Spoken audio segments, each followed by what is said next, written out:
I think most people would be surprised to know that there's 1 in 4 children right here in the community around us that are actually wondering if there's going to be food at home at night.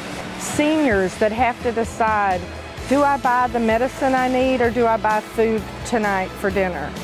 That's what we're facing, and we're facing it at record numbers.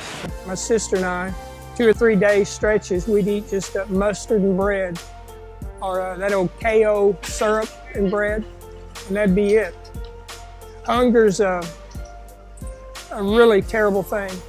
I think it's harder emotionally than it is physically. I can remember the fear. There's no food, we don't see any coming. It's a terrible, terrible thing to be hungry. There is no light at the end of the tunnel for many of these families just based on what they earn. And I think that's another thing. People think that it's people that are not working. That's not the case. These are families, mothers and fathers, and sometimes mothers and fathers together that cannot make enough money to feed themselves and their kids. When I was in middle school, my father lost his job, and his was probably the major source of income for the home.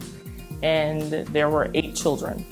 Every week or every other week, we'd get a knock on the door, and then there'd be a box, a bag, a bigger bag of breads. And we'd get really excited, my siblings and I, when she would show up. I had a unique opportunity to pay her deed forward by helping at the food bank and packaging bread on a certain day. So that was, I just kind of left really emotional that day. The North Texas community has responded in a way that's enabled us to make sure that 435,000 people that have come to an agency door, that there's food there. That they've allowed us to provide 62 million nutritious meals last year.